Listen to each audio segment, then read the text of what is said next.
तो कैसे हैं प्यारे बच्चों, आप सबका मोस्ट वेलकम है इस SSC study point YouTube channel में। उम्मीद है आप लोग अच्छे से पढ़ाई कर रहे होंगे और अच्छे से सेहतमंद होंगे। आज मैं आप लोगों के लिए ऑब्जेक्टिव का 100 प्रश्न लेके आया है जो PYQ है और ये बहुत ही इंपॉर्टेंट होने वाला है। ये एक VBI प्रश्न है, यानी कि VBI बोलते हैं, वेरी वेरी इंपॉर्टेंट प्रश्न को लेकर आया है ताकि आपके एग्ज़ाम को आसान बना सके। मैं इसे एपिसोड में लेकर आया हूँ, तो ये एपिसोड 1 है, ये एपिसोड 1 लेके आया। इसी तरह से कम 30 एपिसोड आएंगे और बहुत ही करीब है एग्ज़ाम, इसलिए हम लोग बेहतर रिजल्ट करने के लिए ऑब्जेक्टिव प्रश्न को जरूर पढ़ेंगे। चलिए प्रश्न नंबर 1 की ओर बढ़ते हैं।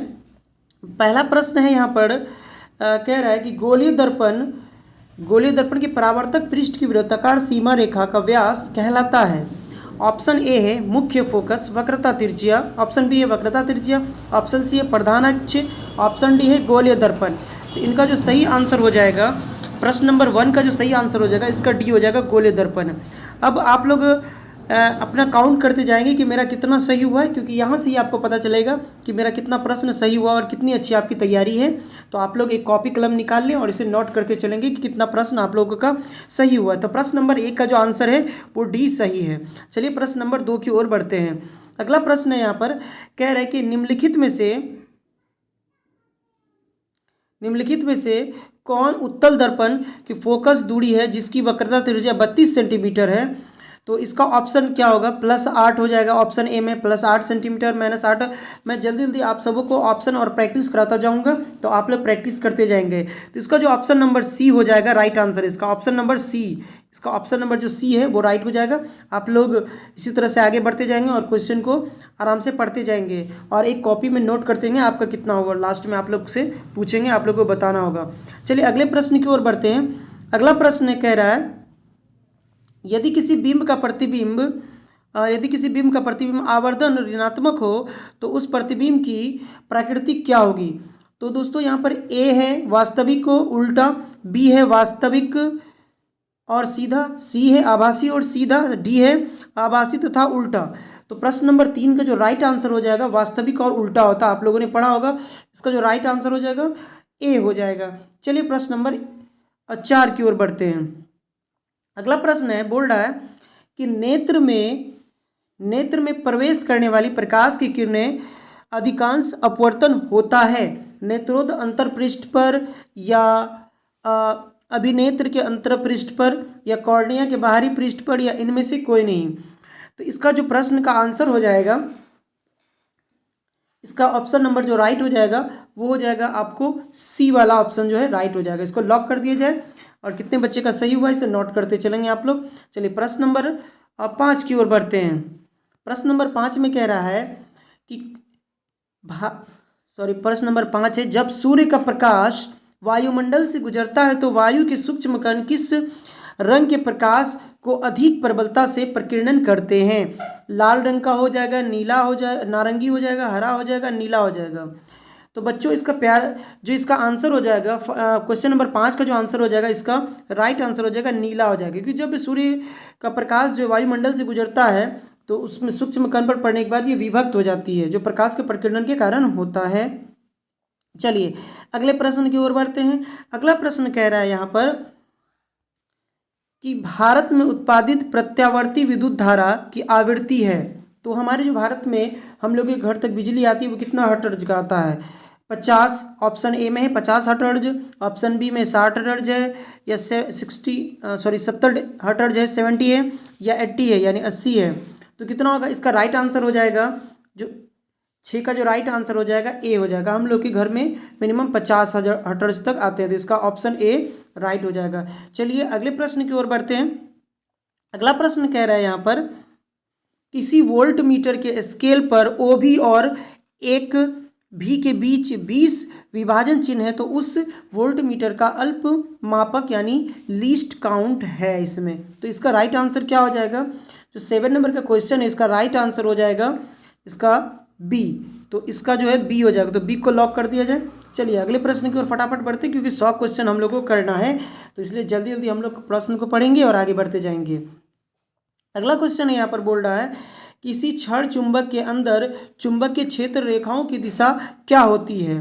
उत्तर ध्रुव से दक्षिण ध्रुव होती है, दक्षिण ध्रुव से उत्तर ध्रुव होती है, या उत्तर ध्रुव से पश्चिमी ध्रुव होती है, या दक्षिण ध्रुव से पश्चिमी ध्रुव होती है।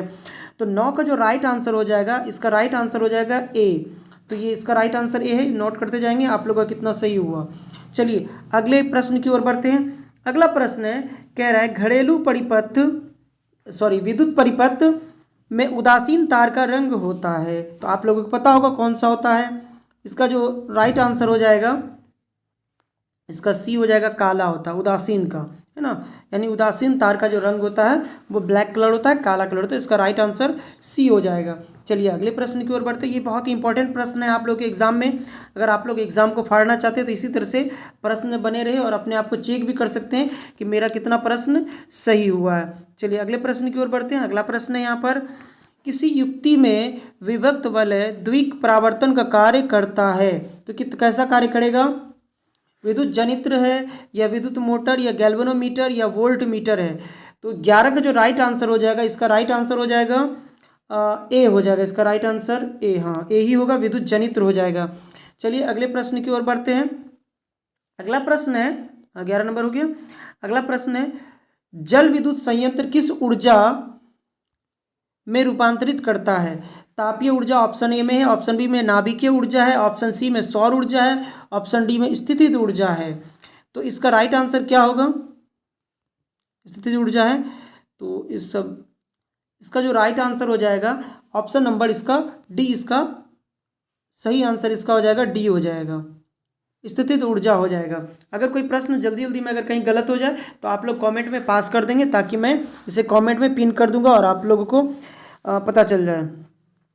चलिए अगला क्वेश्चन है, कह रहा है कि नरोरा नाभिकीय विद्युत संयंत्र किस राज्य में स्थित है? तो इसका जो राइट आंसर हो जाएगा, ऑप्शन ए में है राजस्थान है, ऑप्शन बी में महाराष्ट्र है, ऑप्शन सी में उत्तर प्रदेश है, ऑप्शन डी में गुजरात है। तो इसका राइट आंसर बी हो जाएगा, महाराष्ट्र में। इसका राइट आंसर बी हो जाएगा, महाराष्ट्र में।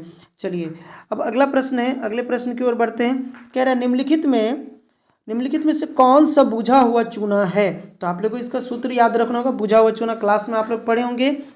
चलिए अगले प्रश्न की इसका आंसर नहीं बताया है। 14 का जो आंसर हो जाएगा, इसका बी हो जाएगा। तो इसका सूत्र होता है CA, है ना, ब्रैकेट में OH2 होता है। चलिए अगले प्रश्न की ओर बढ़ते हैं। अगला प्रश्न है 15 नंबर का, बोल्ड है इसमें कि Zn + CuSO4 arrow ZnSO4 + Cu है। तो ऊपर दी गई जो रासायनिक अभिक्रिया है वो किस प्रकार की है? तो यहाँ पर है ऑप्शन ए में संयोजन अभिक्रिया है, विस्थापन अभिक्रिया है, द्विविस्थापन अभिक्रिया है, या ऑप्शन डी में दिया वियोजन अभिक्रिया है। तो ये किस प्रकार का अभिक्रिया है? इसका जो राइट आंसर हो जाएगा विस्थापन अभिक्रिया हो जाएगा। बहुत अच्छा, आप लोग सही कहें। चलिए जिसका सही है बहुत बढ़िया, और जिसका नहीं हुआ आप यहाँ से आंसर देखते जाएंगे और आगे बढ़ते जाएंगे। चलिए अगले प्रश्न की ओर बढ़ते हैं। कह रहा है यहाँ पर प्रश्न नंबर जो 16 है, इसका राइट आंसर क्या हो जाएगा? कोई विलयन नीले लिटमस पत्र को लाल कर देता है, इसका pH संभवतः होगा कितना होगा? तो इसका जो pH हो जाएगा, ऑप्शन ए में 5 है, ऑप्शन बी में 7 है, ऑप्शन सी में 8 है, ऑप्शन डी में 10 है। तो इसका राइट आंसर क्या हो जाएगा? इसका राइट आंसर हो जाएगा 5। आप लोगों ने pH मान को याद रखा होगा। इसका ऑप्शन ए राइट हो जाएगा। इसका ऑप्शन ए जो है 5, ये राइट हो जाएगा। चलिए थोड़ा छोटा कर देते हैं। अगला प्रश्न है कि ऑक्जेलिक अम्ल का प्राकृतिक स्रोत निम्न में से कौन है? संतरा होगा, टमाटर होगा, सिरका होगा, इमली होगा। तो इसका राइट आंसर जो हो जाएगा वो टमाटर हो जाएगा। इसका right answer B right answer है। चलिए अगले प्रश्न की ओर बढ़ते हैं। अगला प्रश्न है, ये बहुत ही इंपॉर्टेंट प्रश्न है। और दोस्तों मैं चलते चलते एक चीज़ बता दूं कि आप लोग अगर VBI सब्जेक्टिव का भी अगर नोट्स चाहते हैं ऑल सब्जेक्ट का, तो यहाँ पर स्क्रीन पर नंबर दिए हुए हैं, इस पर आप लोग कांटेक्ट कर सकते हैं, या मैं यहाँ पर लिख देता हूँ। याद रखिएगा 91 53 20 87 02, है ना, 02 है। इस पर आप लोग कांटेक्ट करके आप नोट्स प्राप्त कर सकते हैं। बस इतना लिखना है, हाई सर नोट्स चाहिए, तो उसे आपको इस पर प्रोवाइड करा दिया जाएगा। बहुत ही इंपॉर्टेंट क्वेश्चन है, आप इस एग्ज़ाम को जरूर फोड़ सकते हैं। चलिए अगला प्रश्न की ओर बढ़ते हैं।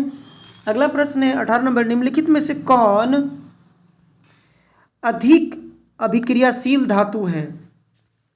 तो इसमें ऑप्शन ए में दिया हुआ है Mg, ऑप्शन बी में दिया हुआ है Ca, ऑप्शन सी में है Na सोडियम, ऑप्शन डी में है K है यहाँ पर दिया हुआ। तो इसका जो राइट आंसर हो जाएगा, इसका राइट आंसर हो जाएगा ए, इसका राइट आंसर ए हो जाएगा। तो ए को लॉक कर दिया जाए। फिर अगले प्रश्न की ओर बढ़ते हैं। अगला प्रश्न है यहाँ पर कि एक्वारेजिया रॉयल जल किस अनुपात में सांद्र हाइड्रोक्लोरिक अम्ल में सांद्र नाइट्रिक अम्ल का ताज़ा मिश्रण होता है? तो इसका रेशियो यहाँ पर दिया हुआ। तो ऑप्शन ए में है 3:2 होगा, या 2:3, 2:3 हो जाएगा, या 3:1 हो जाएगा, या 1:3 हो जाएगा। तो 19 का जो राइट आंसर हो जाएगा वो सी हो जाएगा, इसका 3:1 होता है। बच्चों याद रखिएगा इसको। चलिए, अच्छा प्रश्न है और सभी इंपॉर्टेंट क्वेश्चन है और PYQ क्वेश्चन है, यानी कि प्रीवियस ईयर क्वेश्चन है। तो आप लोग इसको प्रैक्टिस करते चलेंगे। चलिए, अगले प्रश्न है। यहाँ पर एक बॉन्ड करके दिया हुआ, एक संरचना दिया हुआ है कि C बॉन्ड, उसमें डबल बॉन्ड जुड़ा हुआ है, O और H जुड़ा हुआ है। प्रकार्यात्मक समूह निम्नलिखित में से कौन है? जिसका जो ऑप्शन यहाँ पर दिया हुआ है, ऑप्शन ए में दिया हुआ कीटोन दिया, ऑप्शन बी में दिया हुआ कार्बोक्सिलिक अम्ल दिया हुआ, ऑप्शन सी में अल्कोहल दिया हुआ, ऑप्शन डी में एल्डिहाइड दिया हुआ है। तो इसका जो राइट आंसर हो जाएगा वो हो जाएगा डी, एल्डिहाइड होता है। चलिए, इसको याद रखना है, बहुत कम पूछा जाता है लेकिन इंपॉर्टेंट प्रश्न है इसको। चलिए, अगला क्वेश्चन देखते हैं। करें प्रोपेन का आणविक सूत्र C3H8 है। इसमें ऑप्शन ए में दिया हुआ 7 सहसंयोजक बंधन हो जाएगा, 8 में। ऑप्शन बी में दिया 8 सहसंयोजक बंधन हो जाएगा, ऑप्शन सी में 9 सहसंयोजक बंधन हो जाएगा, ऑप्शन डी में दिया हुआ 10 सहसंयोजक बंधन हो जाएगा। इसका राइट आंसर डी हो जाएगा। बच्चों, प्यारे बच्चों, इसका डी आंसर हो जाएगा। चलिए, बहुत बढ़िया, आप लोग अच्छे करते जा रहे हैं, इसी तरह करते जा। अगर अभी तक किसी ने वीडियो को लाइक नहीं किया तो जल्दी से जल्दी वीडियो को लाइक कर दे, क्योंकि इसी तरह से एपिसोड बाय एपिसोड वीडियो आने वाला है इसी चैनल पर। तो आप लोग वीडियो को लाइक करें और चैनल को सब्सक्राइब करें, बेल आइकन को जरूर प्रेस करेंगे। चलिए, अगला प्रश्न है 22 नंबर में। कह रहा है कि आधुनिक आवर्त सारणी में बाईं से दाईं ओर जाने पर परमाणु साइज आकार में बढ़ता है, घटता है, या अपरिवर्तित रहता है, या इन डी में है, इनमें से कोई नहीं। तो इसका जो राइट आंसर हो जाएगा डी। यहाँ पर कोई ऑप्शन दिया ही नहीं है, तो इनमें से कोई नहीं इसका ऑप्शन हो जाएगा। ऑप्शन नंबर डी वाला इसका लॉक कर दिया जाए। सॉरी, यहाँ पर गड़बड़ हो गया थोड़ा सा। कह रहा है कि आधुनिक आवर्त सारणी में बाईं से दाईं ओर जाने पर परमाणु आकार बढ़ता है या घटता है, या अपरिवर्तित रहता है, या इनमें से कोई नहीं। तो प्यारे बच्चों, इसका जो राइट आंसर हो जाएगा बढ़ता होगा। यहाँ पर थोड़ा सा कन्फ्यूजन हो गया था। अगर गलती हो जाए कहीं पर इसी तरह से, क्योंकि कन्फ्यूजन होता रहता है, तो आप लोग कॉमेंट में आंसर को पास कर देंगे, मैं उसे पिन कर दूंगा। चलिए, अगले प्रश्न की ओर बढ़ते हैं। अगला प्रश्न है कि आधुनिक आवर्त सारणी में कितने उद्वर्ध स्तंभ है? उद्वर्ध स्तंभ ऑप्शन ए में है 7, ऑप्शन बी में है 9, ऑप्शन सी में है 15, ऑप्शन डी में 18। तो इसका राइट आंसर हो जाएगा डी, यानी कि 18 जो है इसका राइट आंसर हो जाएगा। 23 का जो 18 हो जाएगा यहाँ पर, डी वाला ऑप्शन सही है। चलिए, अगले प्रश्न की ओर बढ़ते हैं। कह रहा है कि एक छात्र जांच प्रणाली में लिए गए सोडियम बाइकार्बोनेट के तनु विलयन में सार्वभौम सूचक की कुछ बूंद मिलता है, तो निम्नलिखित में से कौन सा रंग दिखेगा? तो इसमें से कौन सा रंग दिखेगा? नीला दिखेगा, हरा दिखेगा, नारंगी दिखेगा, पीला दिखेगा। तो इसका जो राइट आंसर हो जाएगा वो दिखेगा, इसका ऑप्शन नंबर बी हो जाएगा, यानी हरा दिखेगा। इसका राइट आंसर बी हो जाएगा। तो बी को लॉक कर दिया जाए। चलिए, अगले प्रश्न की ओर बढ़ते हैं। अगला प्रश्न है, जब मैग्नीशियम फीता को जलाया जाता है तो उत्पन्न आग की लौ होती है। ऑप्शन ए में है पीला, ऑप्शन बी में है नीली, ऑप्शन सी में चमकीला उजला, ऑप्शन डी में है लाल। तो इसका राइट आंसर जो हो जाएगा वो होता है चमकीला होता है, क्योंकि मैग्नीशियम रिबन को जलाने पर एक चमकीला आग उत्पन्न होता है। अगला प्रश्न है यहाँ पर, कह रहा है कि एक जांच प्रणाली में लिए गए विलयन में लोहे की कील को डुबाया गया। आधे घंटे के बाद यह देखा गया है कि विलयन का रंग परिवर्तित हो चुका है। तो उस जांच प्रणाली में विलयन था। ऑप्शन ए में ZnSO4, ऑप्शन बी में CuSO4, ऑप्शन सी में FeSO4, ऑप्शन डी में Al2SO4। तो इसका ऑप्शन जो राइट आंसर हो जाएगा 26 का राइट आंसर हो जाएगा, बी इसका राइट आंसर हो जाएगा। बच्चों, इसको लॉक कर दीजिए। चलिए आप लोग अच्छा करते जा रहे हैं, इसी तरह से प्रैक्टिस करते जाने। ये एपिसोड 1 है, इसी तरह से एपिसोड आगे आएगा। तो चैनल को सब्सक्राइब जरूर कर लेंगे। वीडियो को अब तक लाइक नहीं किया तो एक लाइक जरूर करेंगे। अगर कहीं पर प्रश्न का आंसर बताने में अगर गलती हो जाए तो इसे कॉमेंट में पास करेंगे। चलिए अगले प्रश्न की ओर बढ़ते हैं। अगला प्रश्न है, कह रहा है कि निम्नलिखित में से कौन यंत्र का उपयोग रक्तदाब मापने में किया जाता है, यानी कि बीपी मापने में किया जाता है। तो बैरोमीटर का, मैनोमीटर का, स्फैग्नोमीटर का, या इनमें से किसी का नहीं किया जाता। ये तो बहुत ही हलवा क्वेश्चन है, आराम से बच्चे इसको लॉक कर देंगे। फिर भी मैं इसका आंसर बताता हूँ। इसका ऑप्शन राइट हो जाएगा, सी हो जाएगा। सी वाला इसका राइट आंसर हो जाएगा। चलिए अगले प्रश्न की ओर बढ़ते हैं। कहते हैं रक्त का कौन से अवयव घायल स्थान से रक्त स्राव के मार्ग को रक्त का थक्का बनाकर अवरुद्ध करता है। लाल रक्त कोशिकाएं आरबीसी यानी रेड ब्लड सेल, या श्वेत रक्त कोशिकाएं डब्ल्यूबीसी व्हाइट ब्लड सेल, या प्लेटलेट्स, या लसिका। तो कौन करते हैं? तो इसका जो राइट आंसर हो जाएगा वो लसिका करते हैं। इसका राइट आंसर हो जाएगा डी। चलिए बहुत बढ़िया, आप लोग करते जा रहे हैं, इसी तरह से जुड़े रहें आगे और अंतिम तक 100 क्वेश्चन करना है हम लोगों को। कर अगला क्वेश्चन है कि अवट्टु ग्रंथि जो हमारे गले के पास होता है, अवट्टु ग्रंथि को थायरोक्सिन हार्मोन बनाने के लिए क्या आवश्यक है? सोडियम आवश्यक है, या क्लोरीन आवश्यक है, या फास्फोरस आवश्यक है, या इनमें से सभी आवश्यक है?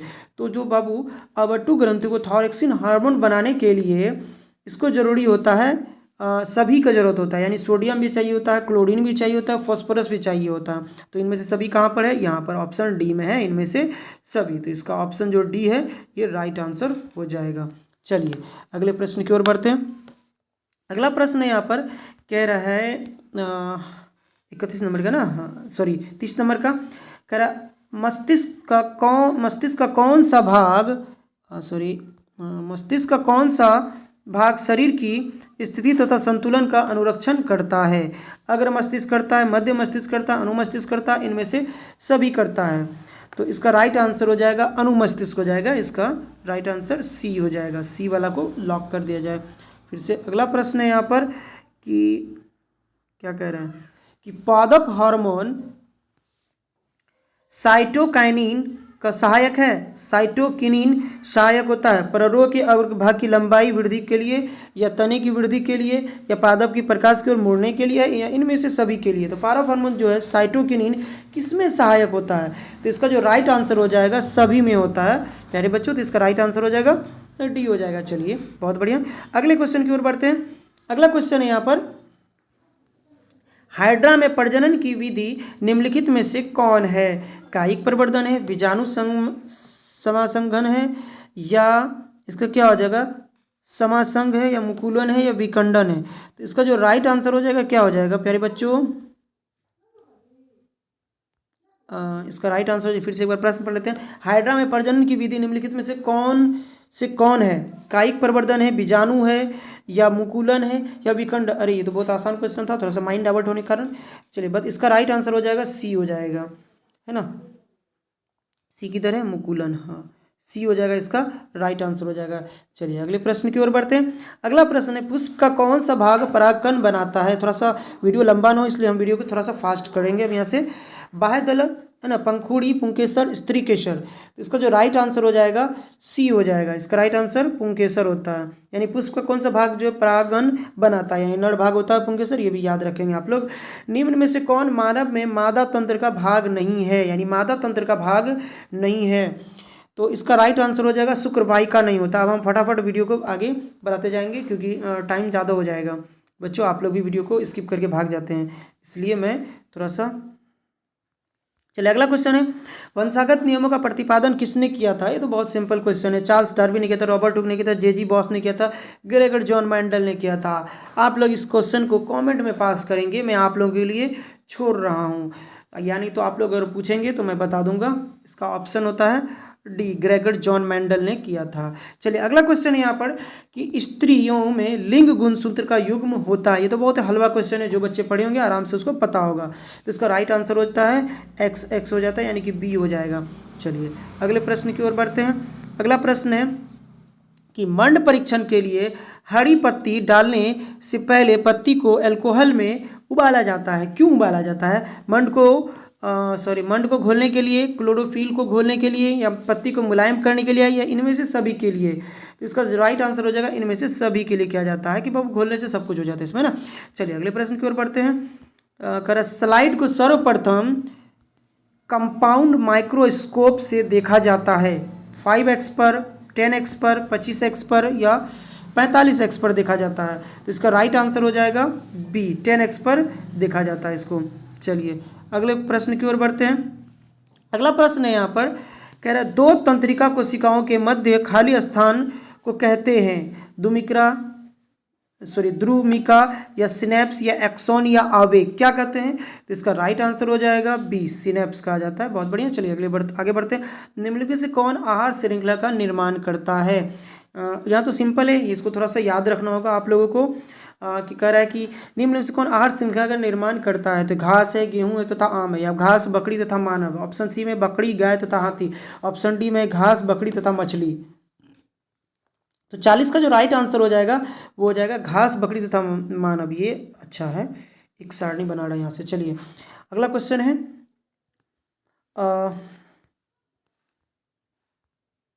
क्या कह रहे हैं? विद्युत धारा उत्पन्न करने की युक्ति को कहते हैं। विद्युत धारा उत्पन्न करने की युक्ति को कहते हैं। ये लास्ट वाला प्रश्न किसका था? 40 नंबर का था। अब यहाँ से 60 प्रश्न का आंसर बचा हुआ है, तो आप लोग वीडियो में बने रहेंगे और आसानी से पूरे चैप्टर को हम लोग पूरा करेंगे। यहाँ पर एक इम्पॉर्टेंट क्वेश्चन है, तो आपको एग्जाम में बहुत ही हेल्पफुल होगा ये आपके लिए। चलिए अब अगला प्रश्न कर रहा है कि विद्युत धारा उत्पन्न करने की युक्ति को कहते हैं। तो विद्युत धारा को उत्पन्न करता है तो जनित्र करता है, गैल्वेनोमीटर करता है, एमीटर करता है, या इनमें से कोई नहीं। तो कौन करता है? तो इसका जो राइट आंसर हो जाएगा ए हो जाएगा। इसका राइट आंसर ए हो जाएगा। चलिए अगले प्रश्न की ओर बढ़ते हैं। आप लोग अब नंबर मत देखिए यहाँ से, चलिए आप प्रश्न को देखते जाइए। थोड़ा सा PDF यहाँ से। विद्युत धारा उत्पन्न करने की युक्ति को कहते हैं जनित्र कहते हैं। सॉरी, ये क्वेश्चन तो हो गया है। अगले प्रश्न की ओर बढ़ते हैं। करें ऊर्जा का ऐसा ही मात्रक होता है, कैलोरी होता है, जूल होता है, ताप होता है, इनमें से कोई नहीं होता है। इसका जो राइट आंसर होता है जूल होता है। ऊर्जा का ऐसा ही मात्रक क्या होता है बच्चों, प्यारे बच्चे? जूल होता है। चलिए अगला प्रश्न है, निम्न में से किसका अर्थ जल होता है? पेट्रो का, टर्बो का, नाइट्रो का, हाइड्रो का। इसका राइट आंसर डी हो जाएगा, हाइड्रो का होता है। चलिए अगले प्रश्न की ओर बढ़ते हैं। अगला प्रश्न है कि निर्वात में, कह रहा है कि निर्वात में प्रकाश की चाल क्या होती है? तो ये तो सभी को पता है। इसका राइट आंसर हो जाएगा, इसमें तो कोई तो दिया ही नहीं है, तो इसका राइट आंसर डी हो जाएगा प्यारे बच्चों, इसमें नहीं दिया हुआ वो ऑप्शन। चलिए अगले प्रश्न की ओर बढ़ते हैं। परावर्तन के नियम को निर्धारित करता है। तो इसका जो राइट आंसर हो जाएगा आपतन कोण, परावर्तन कोण, या परावर्तन कोण, अपवर्तन कोण, या आपतन कोण, विचलन कोण, या इनमें से कोई नहीं। तो प्यारे बच्चों इसमें आंसर तो नहीं दिया हुआ, तो इसका राइट आंसर डी हो जाएगा। चलिए अगले प्रश्न की ओर बढ़ते हैं। कह रहा है कि लेंस का मुख्य फोकस की संख्या कितनी होती है? तो यहाँ पर 2 हो जाएगा, 1 हो जाएगा, 3 हो जाएगा, इनमें से कोई नहीं हो जाएगा। तो इसका राइट आंसर होता है 2 होता है। इसका जो राइट आंसर हो जाएगा वो 2 हो जाएगा। ऑप्शन ए इसका राइट आंसर हो जाएगा। चलिए अगला प्रश्न की ओर बढ़ते हैं। अगला प्रश्न है कि ताप बढ़ने से चालक का प्रतिरोध क्या होता है? बढ़ता है, घटता है, बढ़ता घटता नहीं है, या इनमें से कोई नहीं। तो इसका राइट आंसर ए हो जाएगा। चलिए अगले प्रश्न की ओर बढ़ते हैं। अगला प्रश्न है कि साग सब्जियों का विघटित होकर कंपोस्ट बनना किस प्रकार की अभिक्रिया है? अवक्षेपण है, ऊष्माक्षेपी है, या ऊष्माशोषी है, संयोजन है। तो इसका जो राइट आंसर हो जाएगा वो हो जाएगा संयोजन अभिक्रिया होता है। चलिए अगला प्रश्न है, करा उपचयन वह प्रक्रिया है जिसमें ऑक्सीजन का योग होता है। तो इसका जो राइट आंसर, ऑक्सीजन का योग होता है, हाइड्रोजन का वियोग होता है, इलेक्ट्रॉन का त्याग होता है, सभी का होता है। इसमें प्यारे बच्चे इसका राइट आंसर डी हो जाएगा। चलिए अगले प्रश्न की ओर बढ़ते हैं।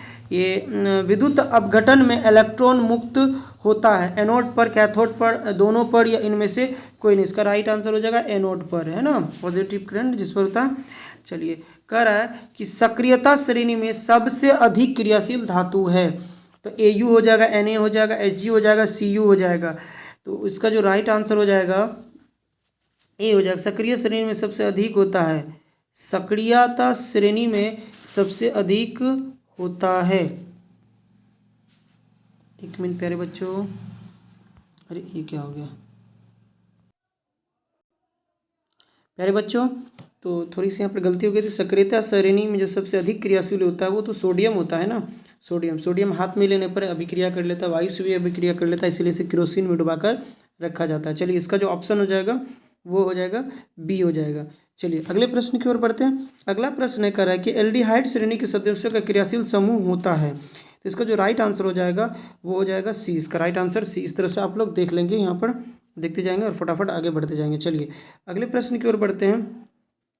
कह रहा है कि एल्काइन श्रेणी के सदस्यों का सामान्य सूत्र जो होता है, एल्काइन सदस्यों का सामान्य सूत्र होता है, क्या होता है? CnH2n होता है, CnH2NO+2 होता है, या ऑप्शन सी जो है CnH2n-2 होता है, या डी जो है CnHn होता है। तो इसका राइट आंसर जो होगा वो, इसका राइट आंसर इसका सी हो जाएगा। इसका राइट आंसर सी हो जाएगा। इसका राइट आंसर सी हो जाएगा।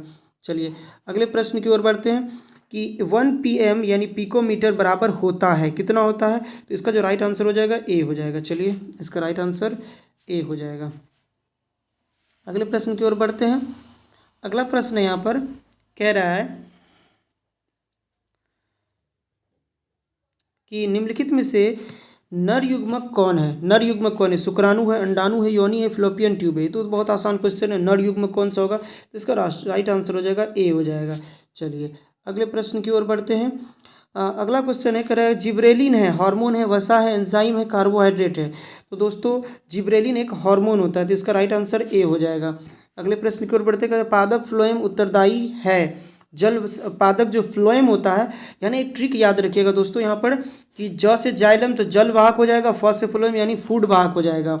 तो यहाँ पर इसका जो राइट आंसर हो जाएगा ये हो जाएगा। क्या सब दिया हुआ है? जल संवहन दिया हुआ है, भोजन संवहन दिया हुआ है, एमिनो अम्ल दिया संवहन दिया हुआ, ऑक्सीजन का वहन दिया हुआ है। तो इसका जो राइट आंसर हो जाएगा वो हो जाएगा प्यारे बच्चों, इसका बी हो जाएगा ना, भोजन संवहन करता है। ये क्या करता है? भोजन संवहन करता है। चलिए अगले प्रश्न की ओर बढ़ते हैं। कह रहा है यहाँ पर कि पत्तियों का मुरझाना किस हार्मोन के कारण होता है? ऑक्सिन के, जिब्रेलिन के, साइटोकाइनिन के। तो किसके द्वारा होता है? तो प्यारे बच्चों यहाँ पर हो जाएगा एब्सिसिक अम्ल के द्वारा होता है। किसके द्वारा बोल रहा है यहाँ पर? साइटोकाइनिन या एब्सिसिक। तो यहाँ पर हो जाएगा ऑप्शन डी, इसका राइट आंसर हो जाएगा। चलिए अगले प्रश्न की ओर बढ़ते हैं। अगला प्रश्न यहाँ पर कह रहा है कि दो तंत्रिका कोशिकाओं के मध्य खाली स्थान को कहते हैं? दुम्रिका कहते हैं, सिनेप्स कहते हैं, एक्सॉन कहते हैं, आवेग कहते हैं। तो प्यारे बच्चों इसका जो आंसर हो जाएगा वो हो जाता है एक्सॉन कहते हैं। चलिए अगले क्वेश्चन की ओर बढ़ते हैं। अब यहाँ से मात्र 40 क्वेश्चन बचे हुए हैं, 60 प्रश्न है। अलैंगिक जनन मुकुलन द्वारा होता है, किसमें होता है? अमीबा में होता है, यीस्ट में होता है, प्लाज्मोडियम में होता है, मलेरिया परजीवी में होता है। किसमें होता है? तो प्यारे बच्चों इसमें होता है, यीस्ट में होता है। चलिए अगले प्रश्न की ओर बढ़ते हैं। अगला प्रश्न है, कह रहा है कि प्रकाश की किरणें गमन करती है। दोस्तों ये तो बहुत आसान क्वेश्चन है, इसका राइट आंसर ए हो जाएगा, है ना, ऑप्शन ए इसका राइट आंसर हो जाएगा। चलिए बोल रहा है कि जो हजामत बनाने के लिए किस दर्पण का उपयोग होता है? अवतल दर्पण, उत्तल दर्पण, समतल दर्पण, इनमें से कोई नहीं। तो प्यारे बच्चों इसका जो आंसर हो जाएगा ए हो जाएगा। इसका राइट आंसर ए हो जाएगा। चलिए अगले प्रश्न की ओर बढ़ते हैं। अगला प्रश्न, निम्नलिखित में से किसका उपयोग खाना पकाने बनाने ईंधन में नहीं होता है? CNG या LPG या बायोगैस या कोयला। तो इनमें से किसका नहीं होता है ये बोला जा रहा है। तो इसका राइट आंसर हो जाएगा, निम्नलिखित में किसका उपयोग खाना पकाने वाले ईंधन में नहीं होता है। अरे बच्चों यहाँ पर एक प्रश्न छूट गया था कि सर्च लाइट के परावर्तक सतह होता है, उत्तल होता है, अवतल होता है, समतल होता है, इनमें से कोई नहीं होता है। तो जो सर्च लाइट का होता है वो अवतल हो जाता है। चलिए अगले प्रश्न की ओर बढ़ते हैं। अगला प्रश्न बोला गया है यहाँ पर, निम्नलिखित में किसका उपयोग खाना पकाने या बनाने वाले ईंधन में नहीं होता है? CNG का, LPG का, बायोगैस का, कोयला का। तो खाना पकाने में तो LPG का भी होता है, बायोगैस भी होता है, कोयला भी होता है। इसका जो राइट आंसर हो जाएगा CNG को गाड़ी में इस्तेमाल किया जाता है। चलिए अगले प्रश्न की ओर बढ़ते हैं। कह रहा है यहाँ पर डायनमो यांत्रिक ऊर्जा को किस ऊर्जा में परिवर्तित कर देता है? तो विद्युत ऊर्जा में। डायनमो जानते हैं आप लोग, हम लोग के जब शादी ब्याह होता है तो वहाँ भी इस्तेमाल किया जाता है।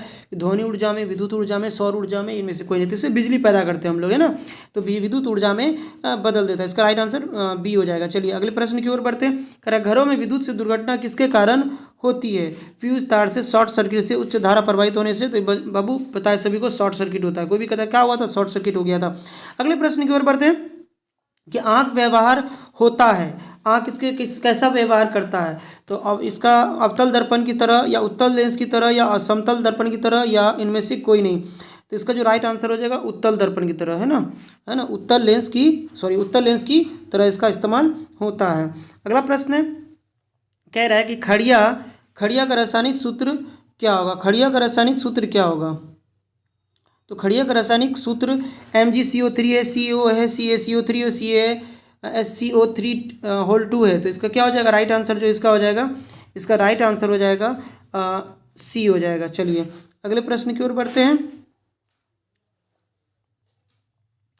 अगला प्रश्न इसमें COOH अभिक्रियाशील मूलक को क्या कहते हैं? तो इसका जो राइट आंसर हो जाएगा अम्ल कहते हैं। चलिए अगले प्रश्न की ओर बढ़ते हैं।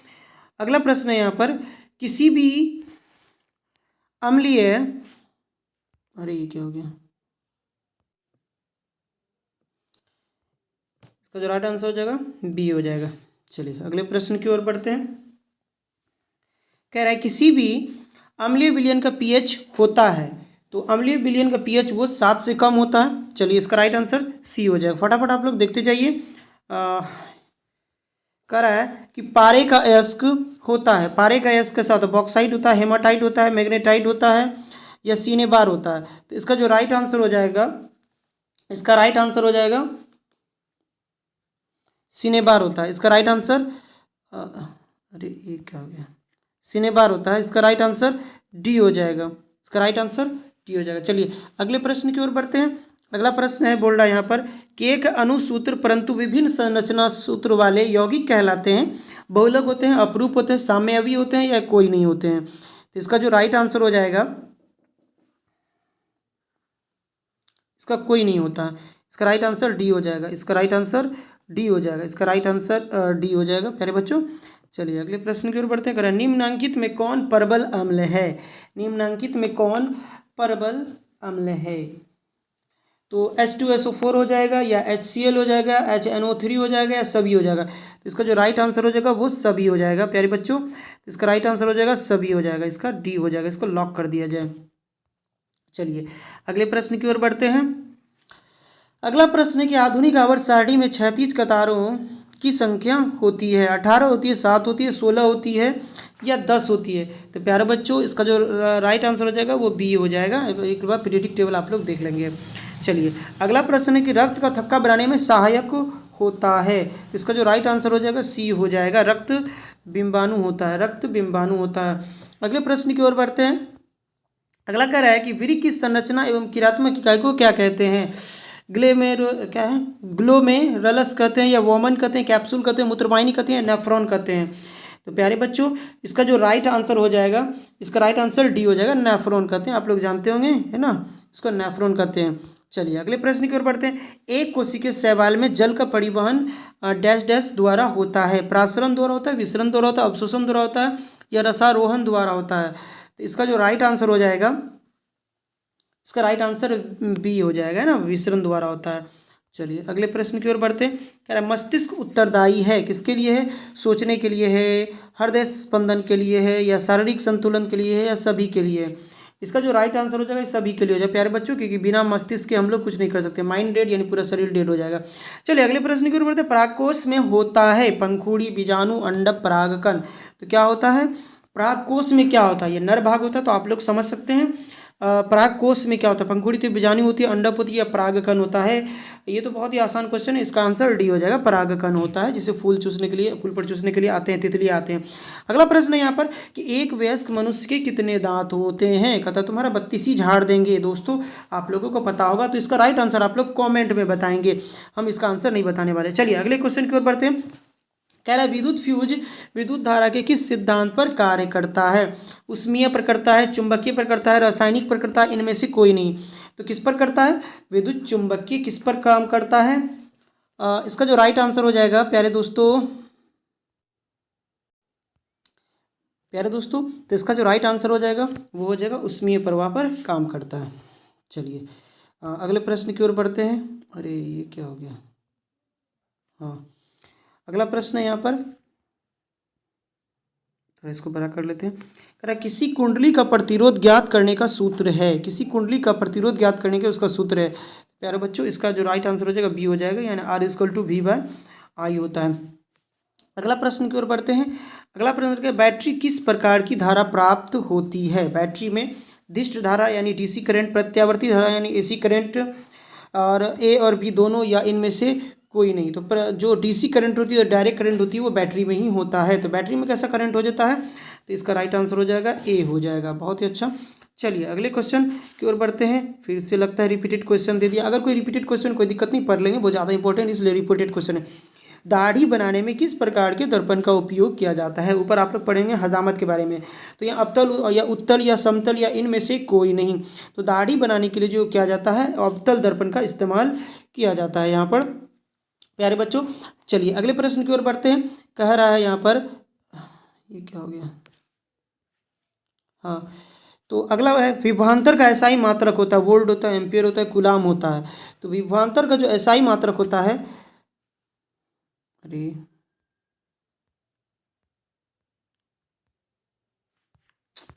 क्या हो गया, तो इसका जो राइट आंसर हो जाएगा प्यारे बच्चे, इसका वोल्ट हो जाएगा। इसका राइट आंसर ए हो जाएगा, ए हो जाएगा, वोल्ट हो जाएगा। चलिए अगले प्रश्न की ओर बढ़ते हैं।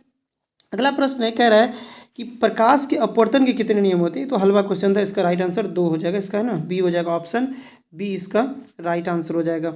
चलिए अगले प्रश्न की ओर बढ़ते हैं। अगला प्रश्न कह रहा है कि वोल्ट कहलाता है, वोल्ट क्या कहलाता है प्यारे बच्चों? तो 1 जूल पर सेकेंड हो जाएगा, 1 जूल कूलाम हो जाएगा, 1 जूल एम्पियर हो जाएगा, इनमें से कोई नहीं हो जाएगा। तो इसका जो राइट आंसर हो जाएगा, इसका हो जाएगा 1 जूल पर कूलाम होता है, 1 जूल पर कूलाम होता है। चलिए 1 जूल पर कूलाम होता है। अगले प्रश्न की ओर बढ़ते हैं। अगला प्रश्न है कि श्वसन किस प्रकार की रासायनिक अभिक्रिया है? श्वसन किस प्रकार की रासायनिक अभिक्रिया? उपचयन है, संयोजन, ऊष्माक्षेपी, ऊष्माशोषी है। तो इसका जो राइट आंसर हो जाएगा वो हो जाएगा उपचयन अभिक्रिया है, उपचयन अभिक्रिया। तो चलिए अगले प्रश्न की ओर बढ़ते हैं। अगला प्रश्न है, कौन विद्युत का सर्वोत्तम सुचालक है? कौन विद्युत का सर्वोच्चम सुचालक है? तो इसका जो राइट आंसर हो जाएगा, क्या बोल रहा है कि कौन विद्युत का सर्वोच्चम सुचालक है? सी यू हो जाएगा, ए जी हो जाएगा, ए एल हो जाएगा, एफ ई हो जाएगा। तो प्यारे बच्चों आप लोगों को पता है कि जो विद्युत का जो अच्छा सुचालक होता है वो चांदी होता है, ए जी हो जाएगा। चलिए अगले प्रश्न। अगला प्रश्न है यहाँ पर, कह रहा है कि आवर्त सारणी के उदग्र स्तंभों को कहा जाता है, वर्ग कहा जाता है, आवर्त कहा जाता है, अपरूप कहा जाता है, इनमें से कोई नहीं। इसका राइट आंसर हो जाएगा, इसको वर्ग कहा जाता है प्यारे बच्चों, इसको कहा जाता है वर्ग कहा जाता है। इसका राइट आंसर ए हो जाएगा। लॉक कर लीजिए ए को। चलिए अगले प्रश्न की ओर बढ़ते हैं। अगला प्रश्न है यहाँ पर, कह रहा है निम्नलिखित में से कौन उपधातु है? तो इसमें जो उपधातु है वो, इसका राइट आंसर हो जाएगा डी। चलिए अगला अच्छा प्रश्न था। अगले प्रश्न की ओर बढ़ते हैं। चलिए तो इसका जो राइट आंसर है वो डी हो जाएगा। अगले प्रश्न की ओर बढ़ते हैं। अगला प्रश्न है यहाँ पर, पीतल है, धातु है, अधातु है, मिश्र धातु है या उपधातु है? तो पीतल प्यारे बच्चों क्या है? मिश्र धातु, यानी 2 धातु से मिलकर बना होता है। तो बहुत आसान क्वेश्चन था।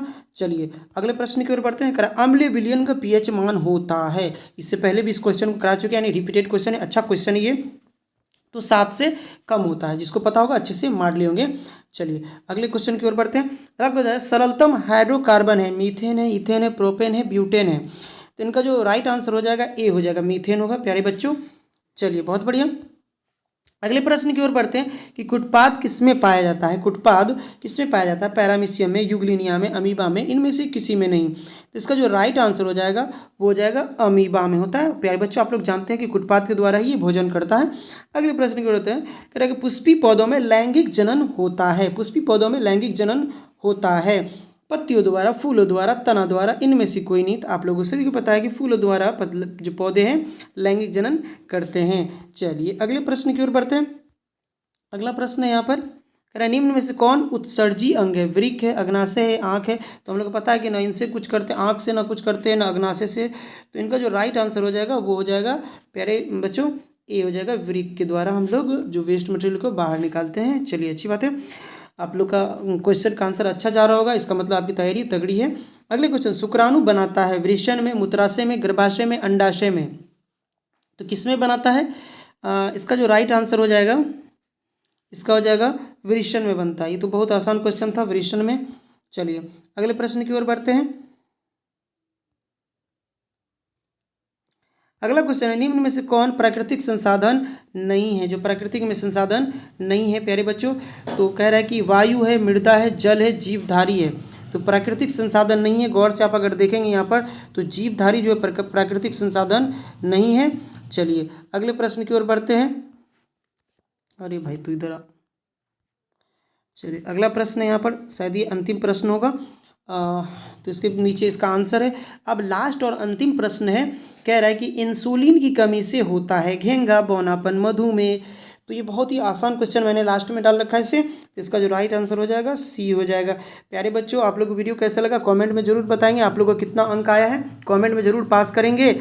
और आप लोग को अगर नोट्स चाहिए तो आप लोग 9153 जो इस नंबर पर आप लोग कांटेक्ट कर लेंगे। मैं एक बार फिर से नंबर लिख देता हूँ, 9153208702।